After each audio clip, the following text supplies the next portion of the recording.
In March 1953, the Korean War was 4 months away from the peace accord that would bring an end to the hostilities. The war had become mainly an artillery battle centered along the 38th parallel, with opposing sides fighting to take the highest ground in a very rugged terrain. The Chinese would stage one last major assault against the United States Marines, just 45 miles away from the peace talks at Panmunjom. They attacked what were called the Nevada outposts, Vegas, Reno, and Carson, 3 hills surrounded by higher hills occupied by the Chinese. If one outpost fell, they all would fall. Outpost Vegas received the main blow. For 5 days and nights, an artillery battle raged that could be heard all the way back to the peace tables. I'm talking about the World War II veterans that served at that time, said there were more shells dropped on that particular battle than any battle they'd ever fought in World War II on the islands. There were over 500 rounds a minute were coming in. The battle was deadly for the American Marines. There were 2 companies where there was only 40 men left in each company. They were either killed or wounded. They had great casualties at that time.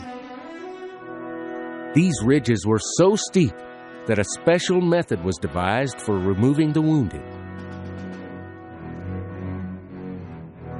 We had a soldier get shot out there. We had to put him in a wire basket up on top of the mountain, and this cable net went to the bottom of the hill. One of the kids that was in our group was from Texas. He'd been an orphan child, good kid. He got shot in the shoulder, went down through his hip. We put him in that basket, and that's the last we ever seen or heard of him.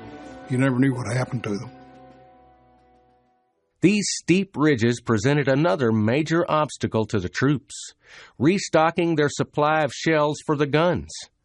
For the recoilless rifle platoon of the 5th Marines stationed at Vegas, hauling their 20-pound shells up the steep grade was a challenge. They were hard to walk from the bottom to the top of those mountains. They were between a mountain and a real high hill. A lot of foliage had been on them, but most of the foliage had been blasted off of the mountains. Wasn't much left. One Marine commander came up with a unique solution that all Kentuckians would love. He got permission to go down to the Sewell racetrack and purchase a horse. He was a horseman in between his times in service of World War II and Korea. Reckless was a beautiful little animal. She was bought by Lieutenant Pedersen and was paid $250 for her. She was a little racehorse destined to have with a good career, but she ended up as a pack horse for the 5th Marine Regiment. Reckless, short for recoilless, was trained to avoid the hazards of war. After being led by her trainer up the mountain 3 times, she made 51 more trips by herself. They would load the little mare up with their 6 or 7 canisters and send her up the mountaintop, and she's under heavy fire all the time she was going up. She learned how to duck enemy fire, and she knew when to hide back in a little alcove to get out of the ways of shells till she made it.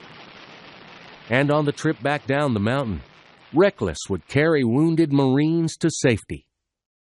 She did get hit 2 times. A friend of mine saw a shell, or fragments of a shell hit her ears.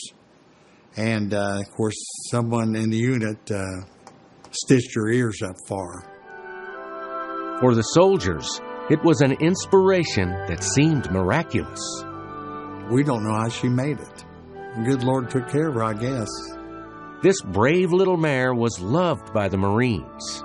She just roamed freely with everyone. We never put her up at night. She walked guard duty with me many times. She was like a puppy dog. She just loved people and loved GIs. But, of course, she got all kinds of treats of beer and sandwiches and things like that. That was a good incentive for her. Indeed, her story was so moving, the Marine Corps brought her back to Camp Pendleton in California, where she was commissioned as Sergeant Reckless. The Marines made a big to-do of it, more than they do for most men. They brought in a band and they got the troops together. It was a special occasion when it happened. On the 60th anniversary of the end of the Korean War, the Marine Corps unveiled a statue of Reckless, a tribute to the little mare that outfoxed the enemy, bringing ammo up a mountain to the recoilless rifle platoon while under heavy attack. She was a Marine in the most honored tradition, carrying her fellow wounded down a steep mountain while earning 2 Purple Hearts of her own. For the United States Marine Corps, there has never been a horse like Reckless.